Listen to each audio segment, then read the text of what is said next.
chez les colocs.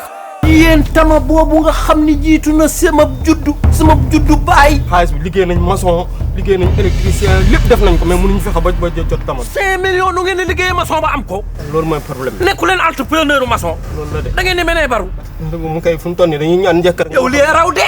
Gonzalez mooy kan ba mënul dem jaay jën. waaye mooy sa jëkkër. waaw ba nekkii ma jëkkër du jaayu jën ñii la jaayu jën moo leen gën. dina jaay de.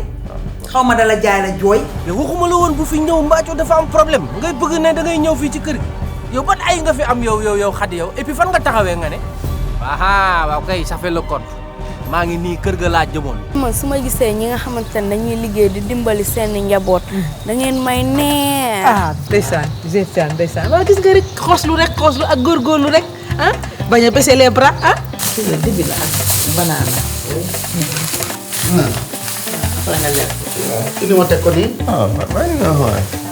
laay indil lii. bàyyi fantu comme dëgg barki dem ba léegi làkkum te dama am fi benn dibi ak ay banaana bëggoon dibi bi nga tàngalal mu ko rek te yàlla tax. ñi feebar rek la ñuy lijjanti ñi wér moom kenn lijjantiwu la ñun ñii kenn faalewuñ buy suba mooy feebar. du arrêté. xoolal boo sullee ma sulli yaa ma gën a salte ay dil téeméeri junni yoon. ndax lan sa yaay amul jëkkër dafa divorcé femme divorcée la ah mais amul sax kenn ku koy seet si. kooku sama yaay nobu ko de man daal sama yaay tonton Gonzalez daal moo fay ñëw moom la gën a noba waaye ñoom ñaar dañoo rusante. yéen a réew du da ngeen a réew. tànk yu bañ a ngi ci la fañ.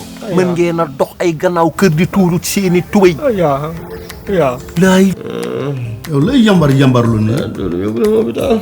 waaw waxal yàlla tif. yóbbu na ma waxal yàlla tif.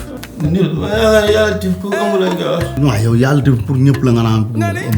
kon boog yàlla tif. voilà. Chez les colocs.